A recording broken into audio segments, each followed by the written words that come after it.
You've got your diagnosis. You defy the medical prescription and prognosis and trajectory of what you've been told you have. You find a naturopath who has successfully cured herself and has you on a protocol. When and how did the mindset piece kick in? So the mindset piece kicked in after my naturopath had recommended for me to take neurolinguistic programming. Oh, And what she said was that this was my actual naturopath that I still work with to this day. And she said that there's someone that I think you should meet up with. His name was Ernie, and he was like a master NLP coach.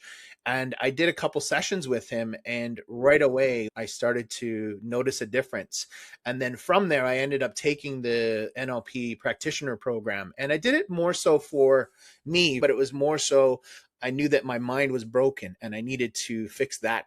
And once I took it, it's really like the study of kind of how you speak, how you think affects your overall being and those around you and energy. So I did that and I found it very helpful. And again, I was reminded that, hey, you took this course, you shouldn't be saying this or you shouldn't be doing this. For the most part, I think my biggest turning point was when I healed this thing right here and actually got it to work properly.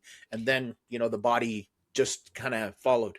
what were some of the exercises or what were the things that stood out that you were able to correct? Well, the biggest thing is that I did have like trauma from like childhood, that you're not enough, you didn't do this right. There was a lot of that I realized was sticking to my cells at this point. Until I released them, that's when, things started to flow again. But I think it was a lot of just pre-programming and BS that existed within me. And I had to just literally shut the door on that, establish some boundaries with respect to what I'm hearing, what I want to take in, and also who I want to align with. So a lot of my network I started to clear out. I never used to go around to say I have MS, because the first response from anybody is, oh my God, I'm so sorry for you. I'm like, I don't need your pity and I don't need your sympathy. I need energy right now. I need your positivity. Like, I'm a positive person, but I'm struggling right now. Feed me some. I need it.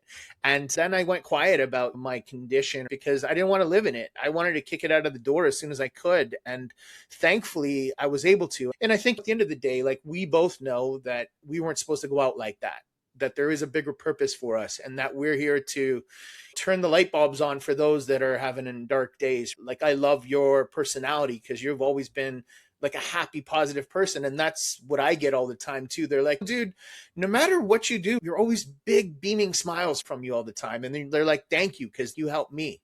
You said you shed the negative people. I know that a lot of people fear these mindset shifts and doing this mindset work because of a misalignment that forms in the people they believe are their safety network, are their partner, are their family, whatever it might be. Can you talk a little bit about the losses versus the gains? Because we know what we can lose, but we very seldom can imagine what we gain from making this kind of shift.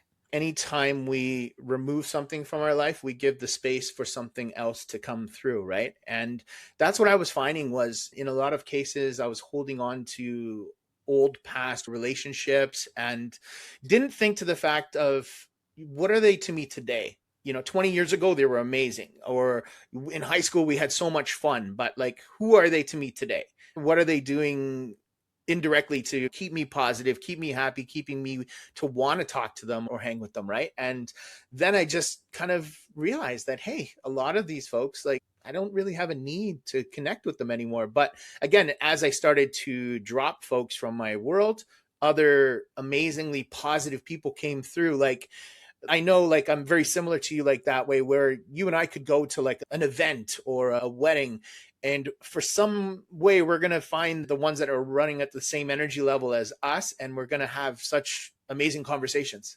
Yeah. And I believe you can have an amazing conversation with anyone if you can just find the question or the way to, push back all the nonsense masks we believe we wear. And, I live in Yeah. downtown Toronto, and downtown Toronto is known to be extremely unfriendly.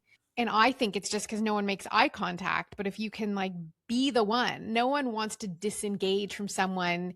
I mean, maybe you can be overly friendly, but finding a way to share a laugh with someone you pass on the street can be really powerful in raising that vibration. Yeah, like, I'll just randomly smile at people And it's funny because like the good souls, dogs and like babies recognize them immediately. So I'm like the baby and dog whisperer. Like I could go up to, or they could come up to me, and I have such a amazing interaction with them.